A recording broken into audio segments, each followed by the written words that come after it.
The Concierge of Recovery, featuring Jeanne Foot. Enter the vision of a leader who is redefining recovery by treating it not just as a cessation of substance use, but as recovery from life. In this conversation, we dig into how Jeanne Foot, founder of the Recovery Concierge, brings a personalized concierge model to treatment and wellness, blending mental health, trauma-informed care, and whole person support so that people don't just survive, they thrive. We'll explore how this approach meets people exactly where they are and guides them through the many dimensions of recovery: mind, body, and spirit. If you're ready to rethink what recovery can look like, you don't want to miss this. Our guest on this episode is Jeanne Foot, who is the founder and CEO of the Recovery Concierge, a premier service for mental health, addiction recovery, trauma healing, and peak performance. Between her own lived experience, credentials as an international certified alcohol and drug counselor, and trainings in hypnotherapy, neurolinguistic programming, and somatic work, Jeanne is often called the best kept secret in the world of recovery.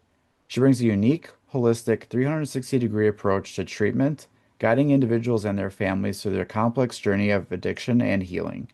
Jeanne and her team offer a comprehensive range of services, including interventions and assessments, alcohol management, sober companionship, case management, and long-term relapse prevention. Their work is grounded in an integrated, trauma-informed model that meets clients where they are with compassion, strategy, unwavering support.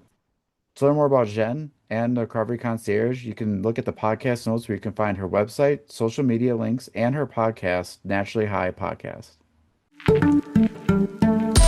This is Talking Addiction and Recovery, the podcast talking, you guessed it, all about addiction and recovery. Join your host, licensed professional counselor Andrew J. Schreier, as he and his guests break down recovery topics with raw honesty, delving into niche conversations around the topics of substance abuse, mental health, and gambling. We intend to meet individuals where they are on their own personal journey of recovery, with dignity, respect, and compassion. We'll do more than talk addiction and recovery. We'll explore it. We're glad you've joined us. Here with today's episode, your host, Andrew Schreier.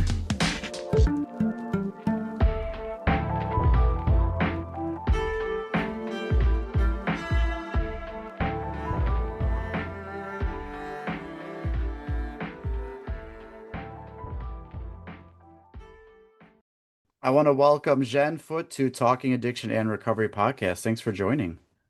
Thank you for having me, Andrew. It's a pleasure to be here. Yeah, you are with the Recovery Concierge. Can you give a little bit of a background of your story with us?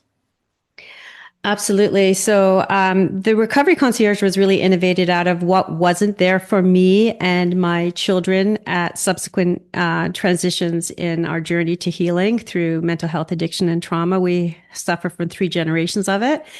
And so I had a trauma issue for many, many years. And when I noticed was I also had a substance abuse issue.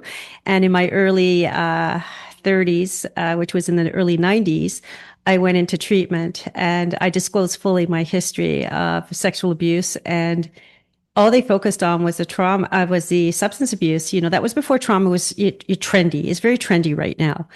And so I got clean, and I remember being at a pivotal point in my recovery. I was 7 years in, 6.5, 7 years in, and I felt like I wanted to off myself. Like, seriously, I had 3 children, a husband, a career, a white picket fence. I had all the things, but I hated the essence of who I was at every fabric of my being. And nobody really was recommending anything. I was not medicated. I wasn't not seeing anything. I was in 12-step.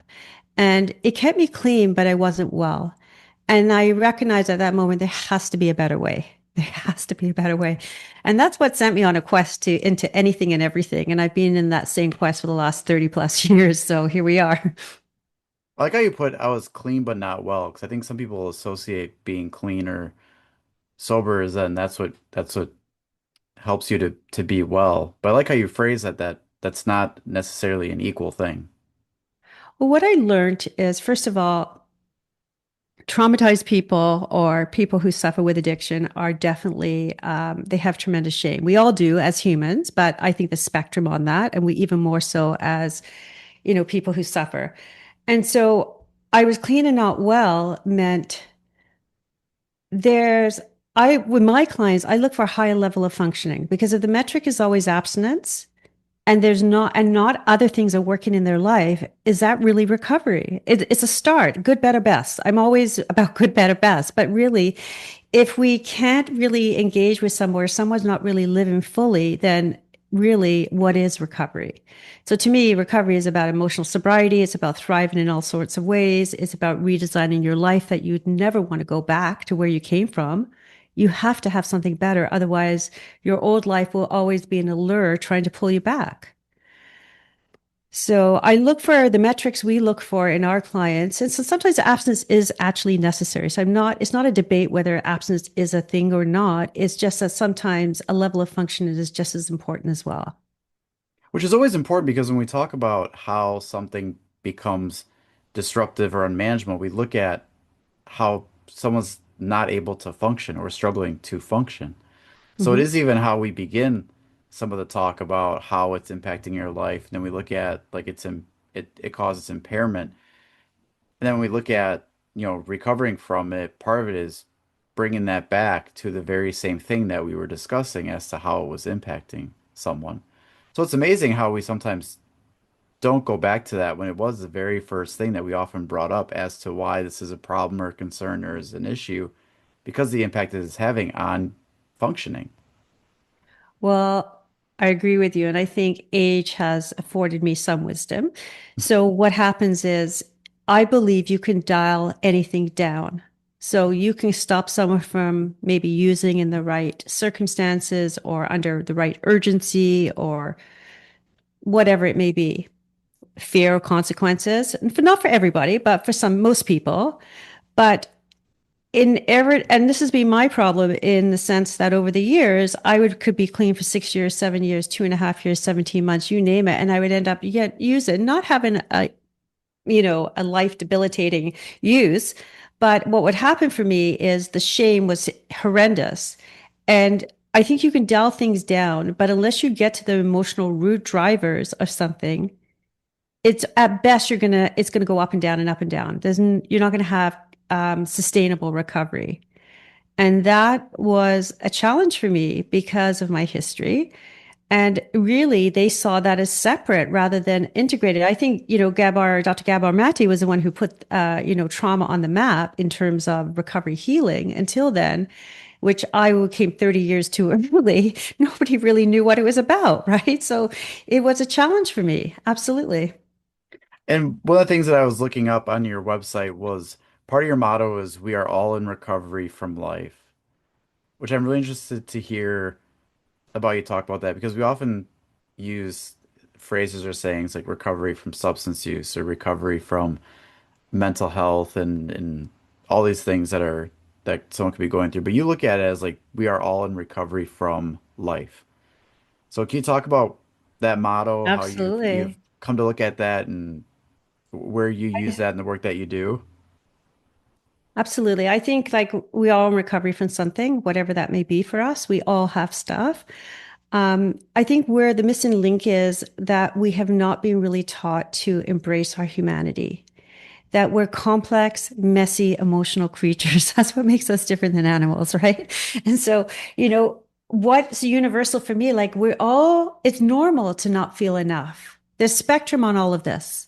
Of course, like somebody who has a traumatic history or who has a substance abuse history who's filled with shame, they're going to feel different than someone who, may look at their friend to the right and think that they're not as lucky as that person. But it's normal to feel we're not enough. Are we going to be liked? Are we going to be loved? And so this is something we suffer with in silence. We don't talk about this because we're taught vulnerability is not our thing, right? We're taught to sort of, armor up, get on with it, and do what you have to do. So I think that the mere fact that we can't really see that you are me and I am you, and until we start to acknowledge that and really embrace that to be human is to be messy is to make mistakes, and we embrace all of our parts, our shadow, our parts, and it is only as we start to integrate these wounded parts that we really become more whole. And I think the challenge is that we're not taught this. We figure this out. For me in particular, if you knew me like 30 years ago, you would never believe I'm sitting here because I couldn't look in a mirror. I hated myself that much, Andrew. Like I could not look in a mirror. My history told me that I was an absolute failure, that nobody could love me, that what do you have to offer? So it's been a hell of a journey getting here. Like it's not being easy or for the faint-hearted. None of this is. So I think that when we start to embrace what's universal for all of us, I think that makes us recognize that we are like each other. We're more like each other than different. Yeah, I think that's a great point about just the understanding the humanness in who we are. Hmm. Because I think some people, the way it is portrayed or talked about is like all of a sudden something happens and that creates this change into why someone's, but from the beginning, like as humans, we are the way we're built, the way we are, how things go, that we all have some of these challenges, struggles, and then you compound it with things, with trauma, substance use, and all this. But just from the beginning, understanding what it means to be human and understanding all that isn't something we really talk about or have conversations about. Usually not until way later, like way after, after Hmm. years of experience or getting into something. But these aren't conversations we have when we're growing up, when we're younger, when we're in some of those really important years. We're missing just conversations around what it means to be human. Well, absolutely. And this is there's a new generation, and my children are part of that. This conscious parenting.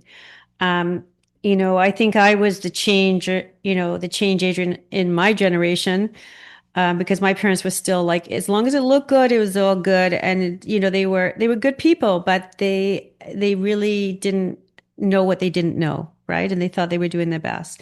And that was, we don't air our dirty laundry, we keep things private.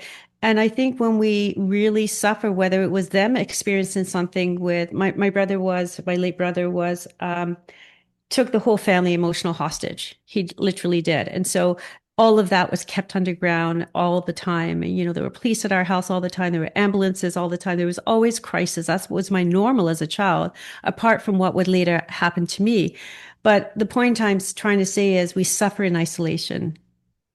And that really makes the pain and the heartache and the journey so much more difficult to come through, whether it's for the family members or whether it's for the person of concern. It doesn't really matter. It's just a very painful journey. Yeah, and there was I think one of the things that was talked about was like the loneliness Hmm. epidemic, the impact of loneliness, which is always fascinating that, we talk about like the difference between like being alone and feeling lonely. You can be by yourself and you can have some time for you, connect with yourself, and it doesn't mean you're feeling lonely, even though you are by yourself. But also you could be in a room full of people, so you're not alone, but you could feel extremely lonely, even when there's a lot of people around you. I think So that's even worse, right? yeah, When yeah, that's where it can be really hard to look at that we as humans, as social beings, like we need connection. That is a part of how we are. And we know that, and we look at things of what helps us to connect, but then we look at things that are interfering with our connection. So I'm curious, in the work that you do, and when you talk about recovery from life, you talk about, the being human. Do you bring a lot of that basic stuff into the conversation to sort of just bring it back to who we are and how we're built and what we're made to connect with one another? Do you bring that back into some of the conversations and the work that you do with people? Absolutely. First of all, I deal work with a lot of families. Not always the client is the person who hires me or works with me. So the family sometimes is the client, and they're the ones who actually need this as much as my clients do because they're under the illusion that the focus is on the person of concern. Like, let's just get them under control. Let's get them fixed, and everything will be okay. and not recognizing that that person cannot go into that same dynamic or same um, relationship without changes happening. And so that's very much a part of the work I do. But the other part of oh, sorry, what was the question you asked again? I just slipped my mind. I'm sorry. It was you Just talking about how like how do you bring this up when you are working with people, bringing it back to the compassion process because they hate themselves. I know that I did, and not everybody had that level of self-loathing. But when you don't aspire to land up in a treatment facility or to admit that you're an alcoholic or you're an addict. And I have tremendous problem with the language and the stigma that's associated. And that's a number one barrier for people getting well is stigma. So unless we recognize that they're inherently worthy, they're just misaligned. They're stuck in dis-ease within their mind, body, and spirit. And so that doesn't mean they should be treated poorly just because, they're already beating themselves up. So I feel like you can catch more bees with honey than you can with vinegar. So it's the same analogy that we want to treat people respectfully, kindly. We want to give them some hope and we want them to know that they are inherently worthy no matter where they've landed, because it matters what they do from this moment forward. That's what matters, not what they've done. yeah, I do a lot of talks on like stigmatizing language, how we talk about the issues. It makes all the difference in the world and people feeling like they can seek services, seek care, everything. And I'm curious because when I looked at all the services you offer a lot of different things. So I do want to kind of go down into like what is it that when someone comes to you and they're seeking services, all the things that are there. I'm really curious about the title, the Recovery Concierge. And the reason why I want to kind of know where that came from is because in over time, as I've been doing this for like over 20 years with counseling, I've felt that the profession sometimes has relied on people needing to be in such a bad place that, well, when they need help, we'll be here. Like we'll be there when they need it or when it's bad enough that The bottom concept, right? yeah, yeah, that we don't always I'm always a big fan of that our profession could do a lot better with really customer service and how we talk about the people that we serve, the people that we're helping, but also when people call our number, like when they call and they seek care or they visit a website, that they should get the same experience that we expect when we are trying to go somewhere or do something. That there shouldn't be this whole like expert power dynamic that's going on, that we need to be experts at, providing service because we are. That's what we're doing. We're providing Mhm. a service. So then when I saw your name, the Recovery Concierge, I was almost thinking like, wow, it just sounds so much like a welcoming, inviting, like this is something that's for me versus like, well, thinking like I have to go to some expert or think that I'm less than something like I'm the most like I feel like that there's a really strong connection there. So I could be way off. I just want to know like where did the No, you're not way concierge off. concept come from?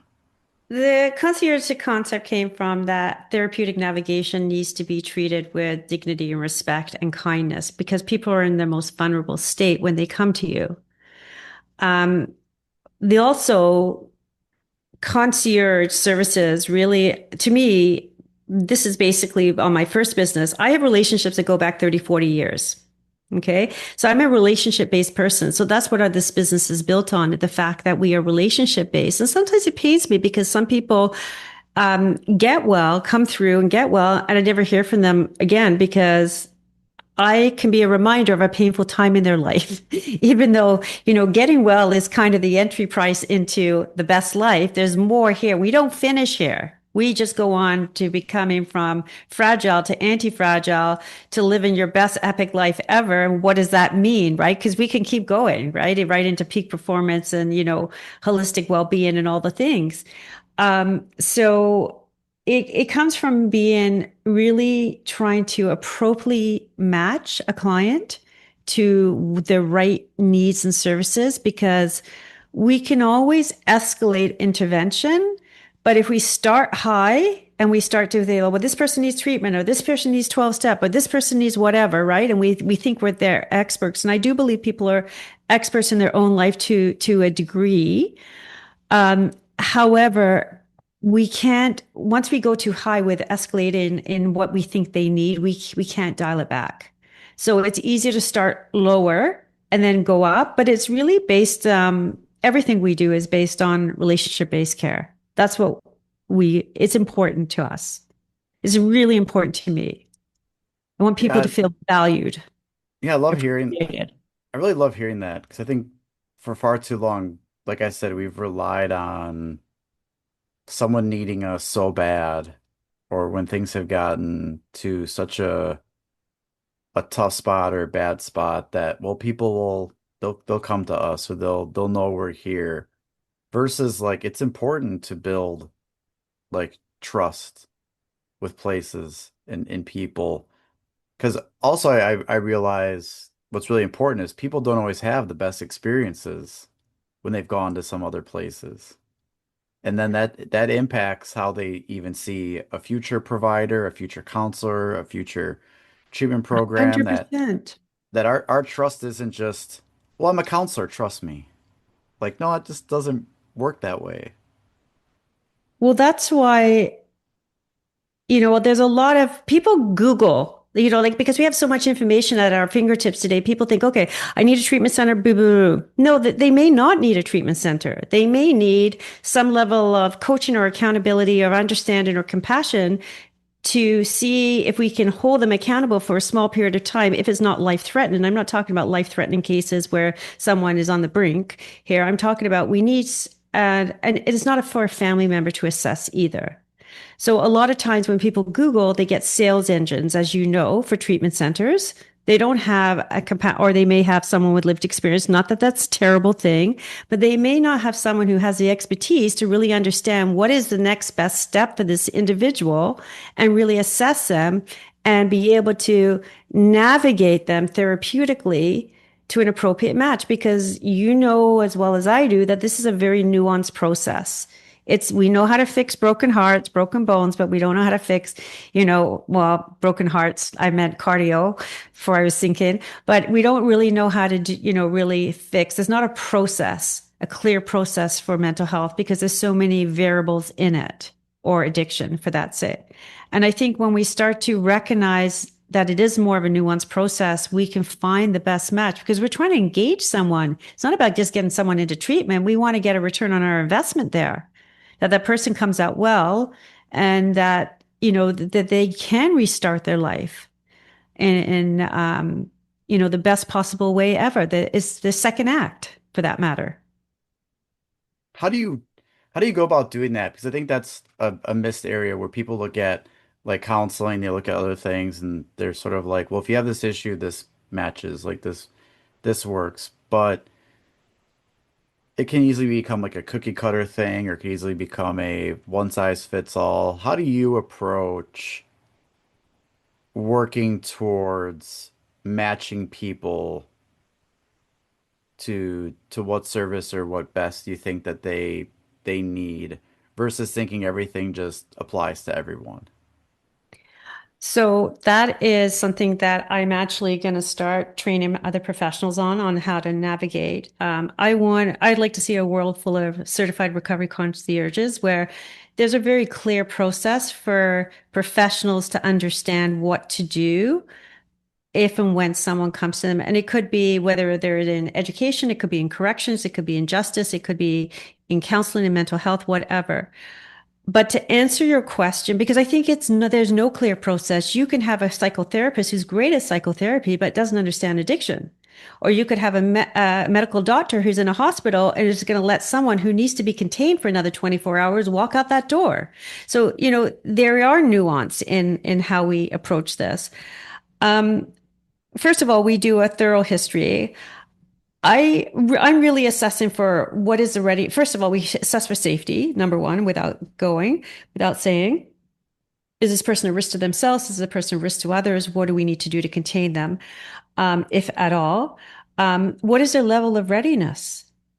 who's wanting this more than is it a relationship issue? Is it the family that wants this? Is this a youth problem? Is this just a passage for a teenager, or is this something more concerning?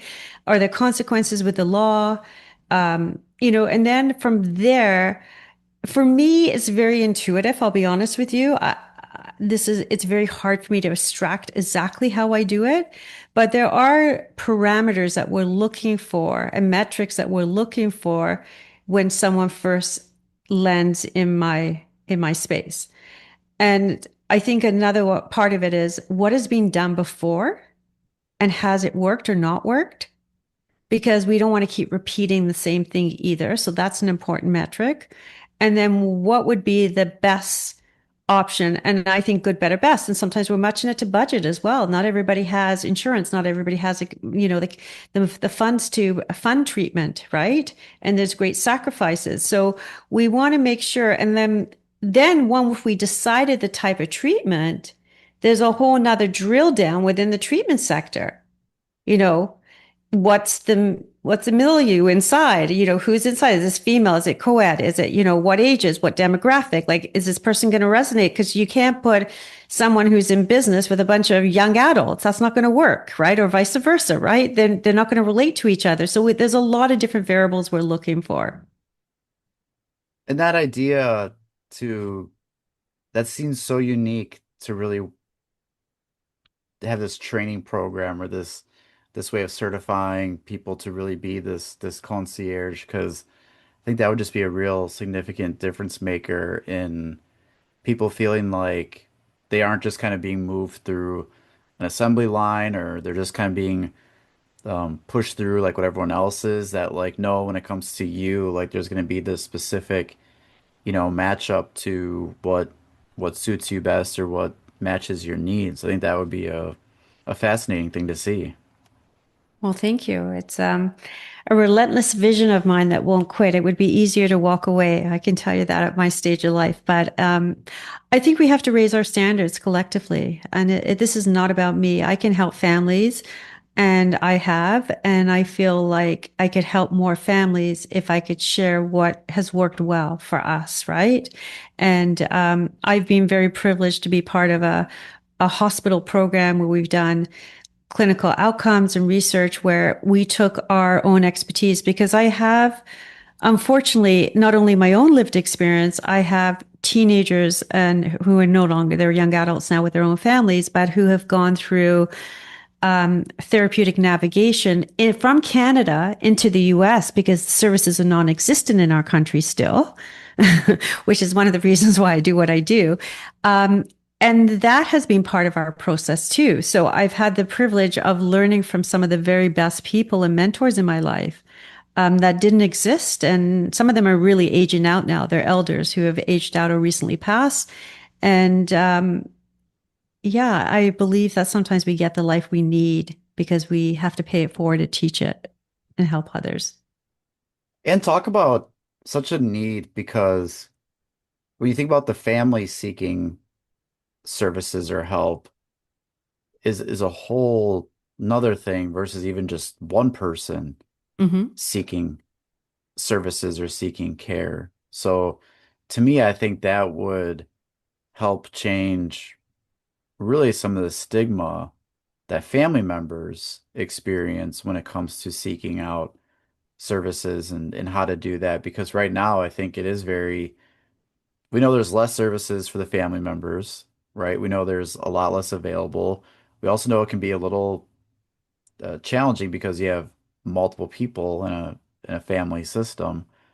So being able to create some way to make that less challenging for a family seeking services, which it can be a lot difficult. Sometimes it's one person trying to figure that out, or it's one person trying to encourage the whole family to do it. But to be able to create a system where families as a group as a whole would be able to feel better about seeking care is really a missing thing in a lot of areas in this I think you're profession. right. I think families are very much overlooked. And they have an important role because number one, they're a motivator. And number one, they can be a motivator to getting well for family members.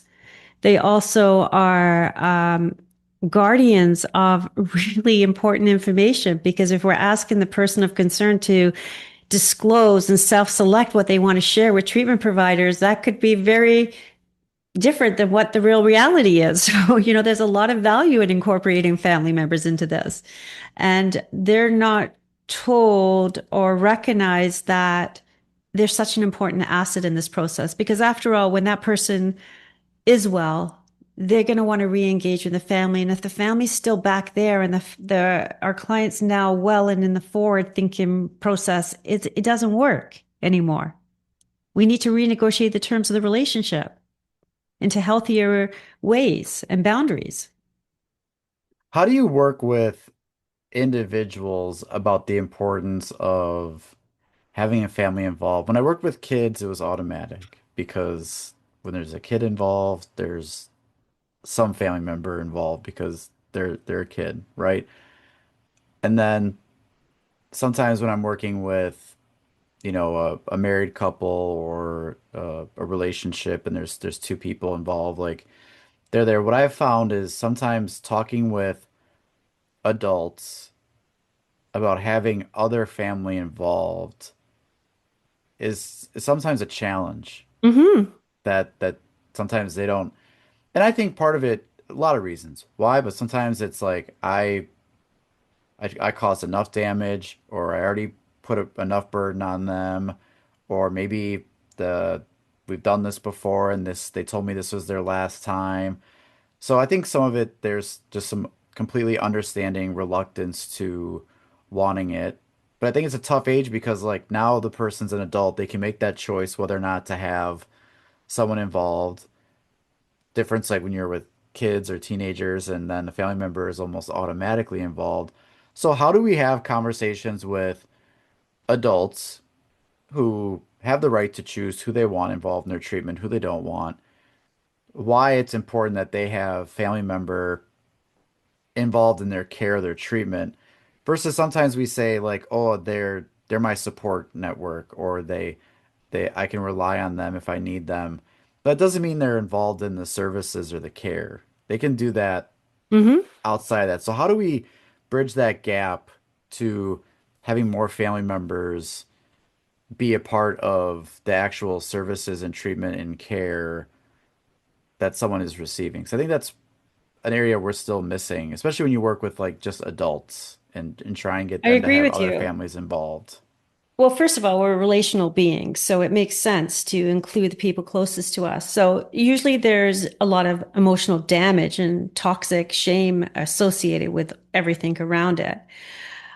How it organically happened for me, and there's many reasons why we do it, but I think when someone comes to me, and it's usually typically it is when a family comes to me, it's usually typically there's an intervention of some sort that needs to happen. Okay, if the family comes to me to get their loved one into treatment or something, then I'm typically working with both, or a team is. So what I say to them, and is what I truly believe, is each side wants something different. So there's a mediation process that really needs to happen here. So like the client is wanting, get the family off my back. They don't understand me. I'm misunderstood. I'm hurting. They don't really know me at all. I need something different if I'm going to engage with them. And the family wants, fix my loved one. I need this to work better but they don't understand that they need to do their own work too. So everybody needs to do their own work and come together collectively as well. So like if you can sort of bridge that gap, how this is going to be a win-win for everybody and that they are instrumental in successful outcomes because we want the relationship to be easier, to be different, to be more rewarding, more kind, more loving, more respectful, then you can get some buy-in. So it's really more of a mediative process. That's how typically it's been done over the years. Yeah, I like that. That's a very great way of approaching it and talking about it, bringing it up and having those conversations. 'Cause I think we're missing that in the discussion. I think sometimes we ask the question like, who do you want involved, or who's your support, and it gets answered, and then we kind of treat it more of like a checkbox versus like we should be having this more of a relationship conversation, not just uh, we asked the question and got the answer. So I really like that approach. I appreciate that. And I want to just add, thank you, that you say they we check the box. Like the more we allow addiction to thrive in silos, the greater the addiction will be, number one. But I think the point I was trying to make there's something that when treatment providers really welcome our inclusion in the case management because they see there's absolute value, I usually know way more than anybody until they're inside about what's coming inside. So how we transfer information to help expedite the process of recovery can really jumpstart that process, right, as well, because we wanted this to be a successful outcome for everybody.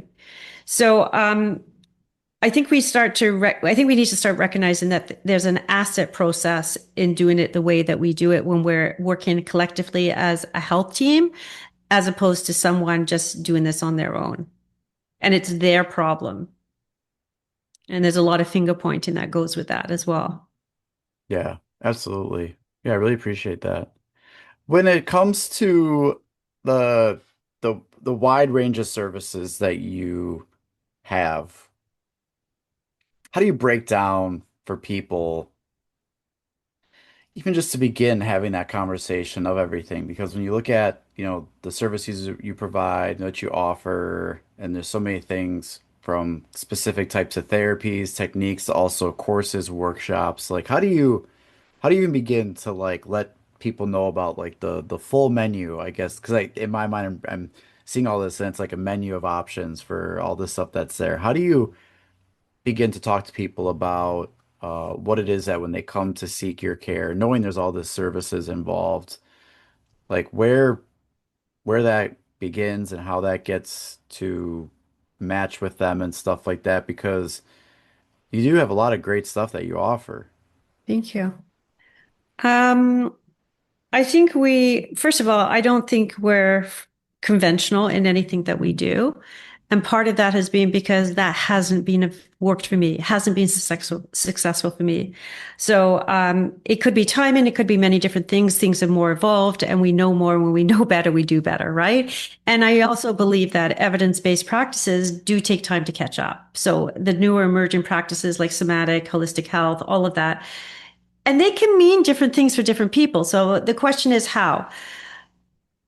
It really depends on the readiness of the client. Like I'm working with a 30-year-old female right now who interviewed a few different addiction professionals to decide who she was going to work with. I ended up being the person. I didn't know if I would because she went dark on me. And then she came back.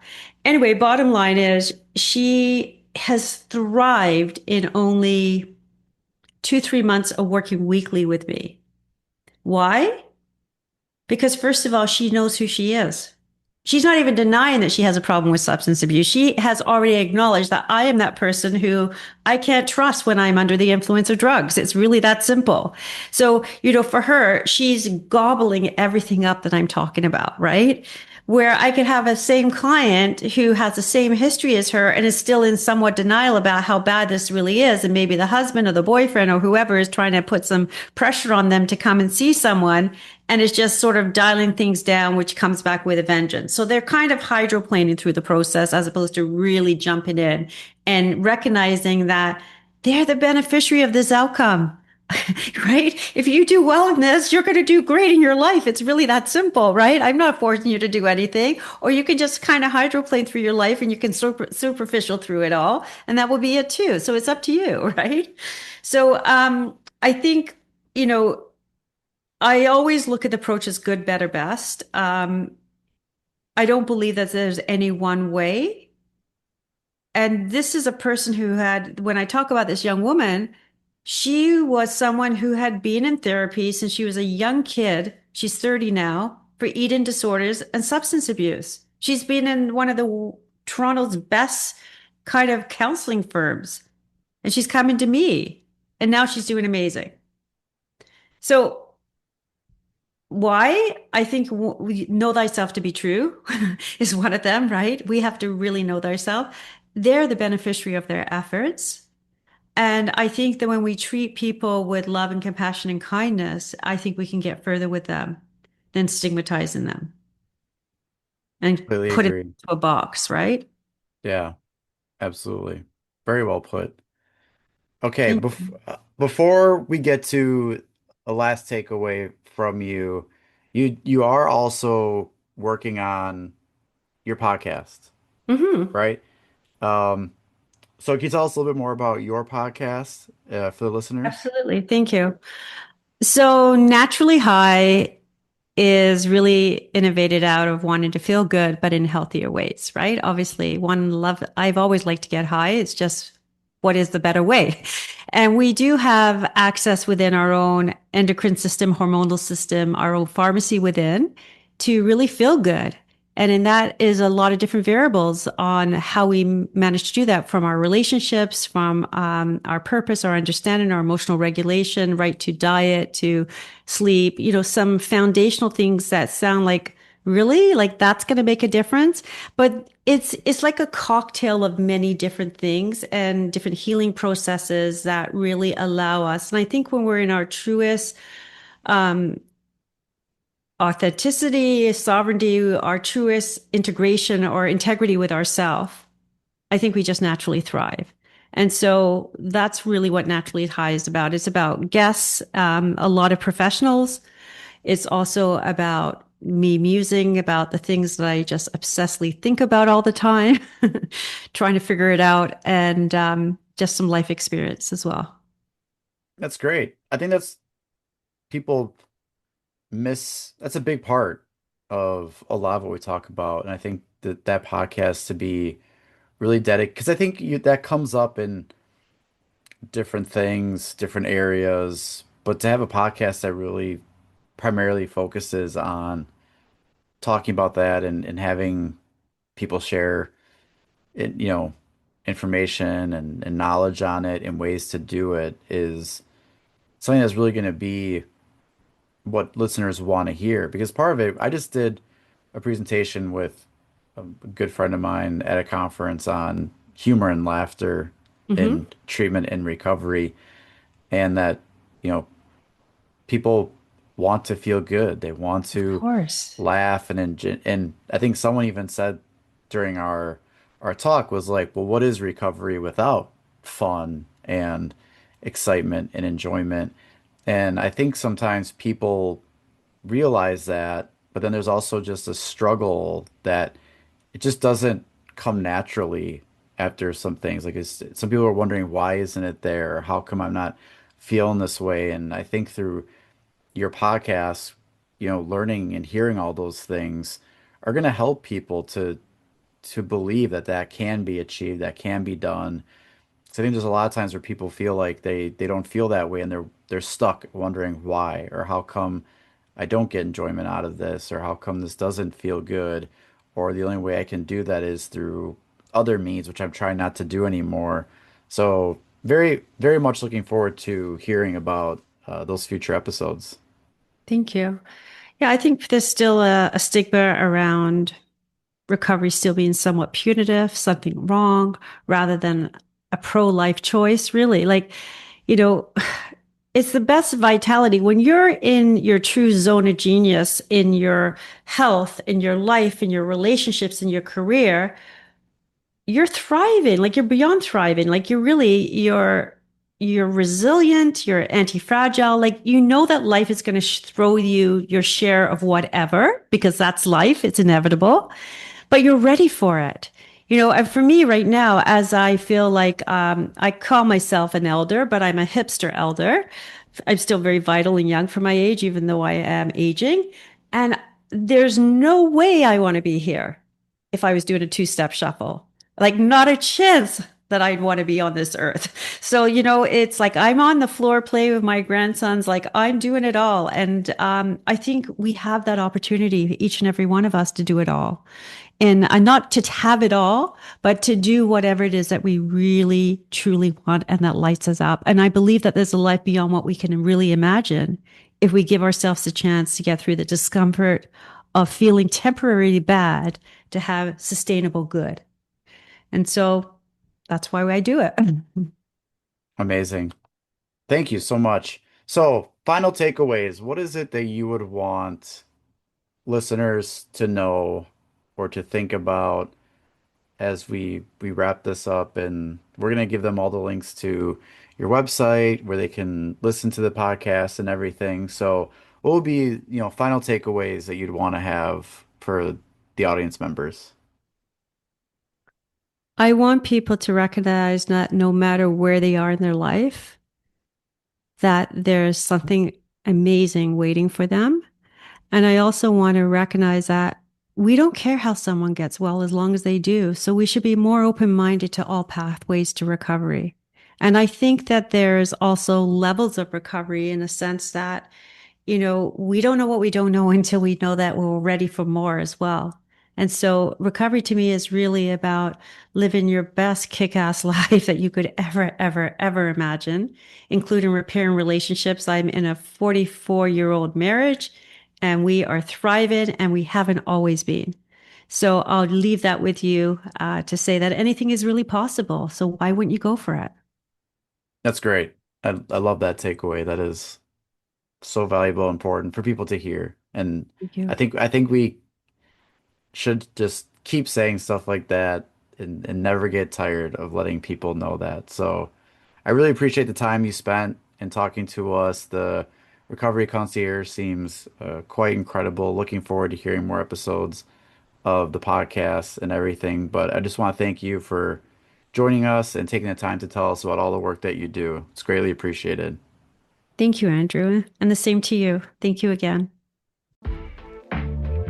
You've been listening to Talking Addiction and Recovery with Andrew J. Schreier. We're so glad you've joined us and invite you to connect further with the show and these topics at www.andrewjschreier.com. That's Andrew J. SCHREIER.com. You can also email us directly at talkingaddictionandrecovery@gmail.com and connect on social media, Instagram at Talking Addiction and Recovery, Facebook Talking Addiction and Recovery Podcast, and Twitter at TalkAR_podcast. To stay connected and never miss an episode, be sure to like, rate, and subscribe. Until next time, friends, let's keep talking addiction and recovery.